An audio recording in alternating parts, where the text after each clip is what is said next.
Hindi siguro ako gumagawa ng masama. Hindi ka magkakaganyan. Pero hayaan mo anak, babawas si tatay. Mga Mando, 3,000 na lang. O sige, kahit na yan. Pasok mo na dito. Hindi naman Mando, 5,000 lang oh. Tingin. Naomi. Mukhang di na mabibenta ng 5,000 yan.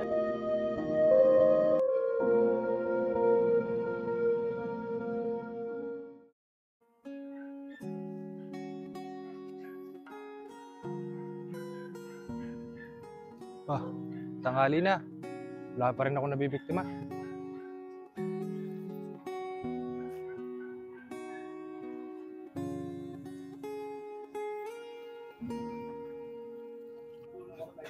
Ito. Pwede na siguro to. Ang ganda ng bike. Jackpot.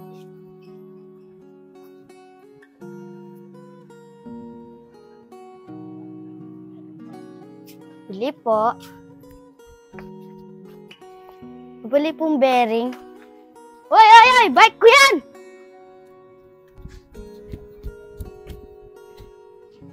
No? May nabiktima na naman si parang Jeremy. Kung hindi na talaga magbabagong tong taong to.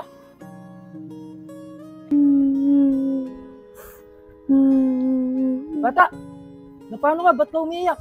Yung po kasi bike kinuha, di pa naman po sa akin yan. No, hindi mo na makuha yung bata. Sa susunod, mag-iingat ka. Alam mo naman, marami na magnanakaw dito sa barangay natin. Sigurado po mapapagalitan po ako. Hayaan mo na yung bata. Wala ka na magagawa. Itar na, tignan lang kita.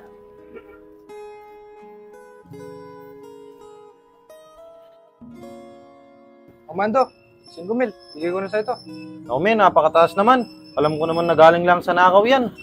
Sige, bibiling ko yung 2,000. Napakababa naman yun, Mang Mando. Sige, 4,000. Bigay ko na. Di talaga kaya, me. Tsaka hindi mo naman mapopost din yan eh.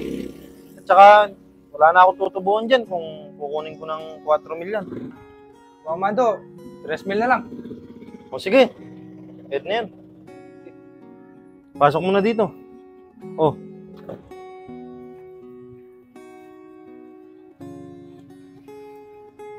Mang Mando, maraming salamat. Sige, sa susunod ha. Oh.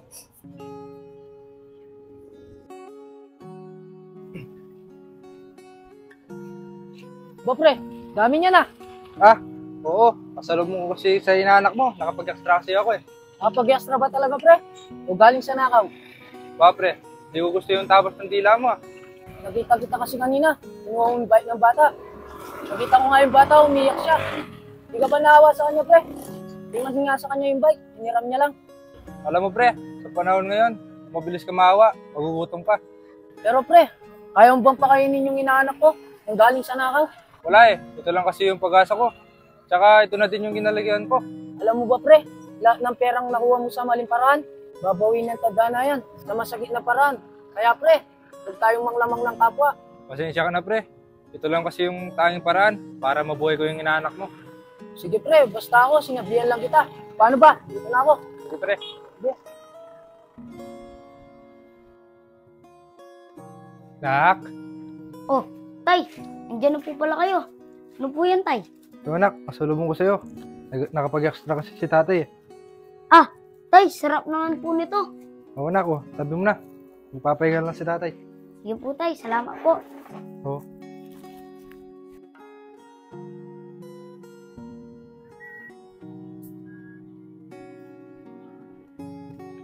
Bata.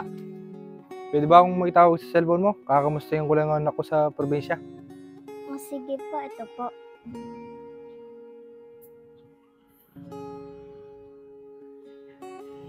Bata, mukhang walang load yung cellphone mo ah. Oo nga po pala, wala akong load. Okay lang ba sa'yo kung papaload ko to? Sige po, okay lang po. Sige, hintayin mo ako dyan ah. Babalikan ka ta.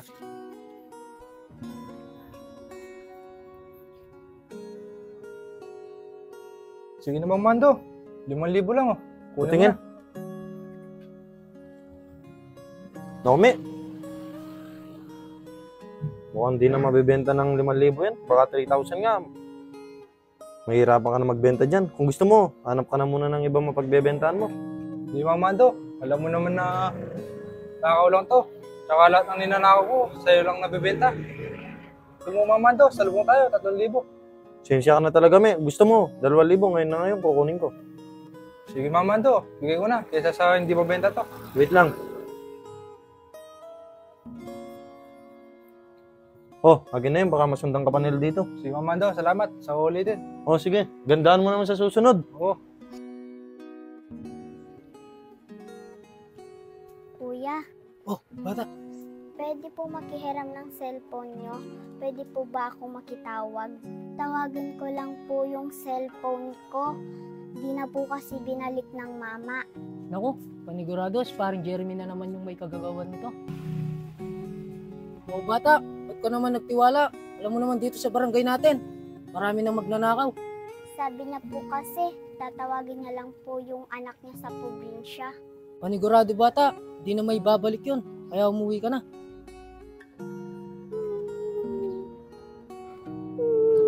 Bata, huwag ka nang umuwiyak. Wala na din tayo magagawa. Tara, uwi ka na, atid na kita sa inyo.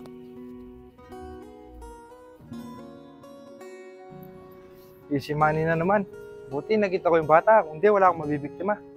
Pusog na naman yung anak ko nito.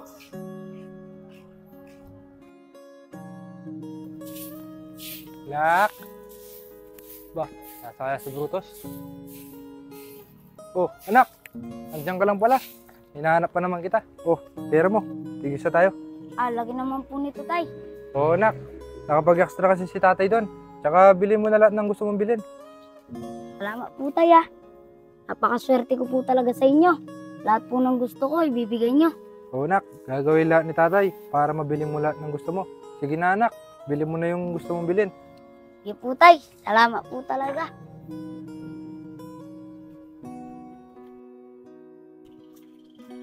Oh, anak. Dito na muna ako. Bibili akong ulamin natin. Sige po, tay. Dito na rin po ako. Pupunta po ako sa bargain. Bibili po ako ng damit ko. Sige, mag-iingat ka. Sige po, tay.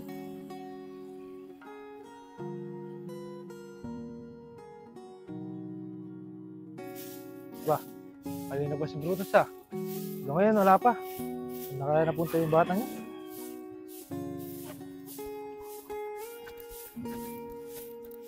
Pre! Si Brutus! Nasa gasaan doon, sa bandang bargain. Tinawagan ako ng kaibigan ko. Ano? Huwag ka naman magbiro ng ganyan, Bert. Di ako nagbibiro, pre. Tara, samahan mo ako. Tara, pre.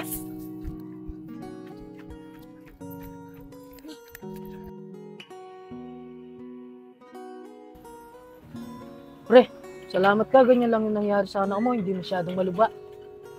Kaya nga pre, ito na siguro yung sinasabi mong babawiin ako ng tadhana balang araw. Ewan ko ba kasi sa'yo, pre. Ang sarap lumaban ng patas. Pero ikaw, mapanglamang ka sa kapwa. Ngayon nga ako nagsisisi pre. Kung kailan may nangyaring masama, doon pa ako natauhan. Sana, pre, magiging aral sa'yo ito. Sana pagkagaling ni Brutus, huwag mo nang uulitin yung ginagawa mo dati. Oo, paring Bert, makakaasa ka. Maghahanap na akong trabaho ngayon, kahit maliit yung kita, at least di galing sa masama. Oo, pre, tama yan. Kahit maliit lang yung kinikita mo, at least lumalabang ka patas. Oo pre. Anak, sisya ka na nang dahil sa akin, nagkaganyan ka. Hindi siguro ako gumagawa ng masama, hindi ka magkakaganyan. Pero hayaan mo anak, babaw si tatay. Maghahanap na ako ng magandang trabaho para hindi na galing sa nakaw yung papakain ko sa'yo. Sensya ka na rin anak kung nagsisinungaling si tatay. Yung kita ko sa nakaw, sinasabi ko sa'yo, galing ko sa extra. Hayaan mo makabawi ako sa'yo anak. Mahal na mahal kita. Bakit parang sakit lamang may galit ang madayang tadhanang di namamansin? Wala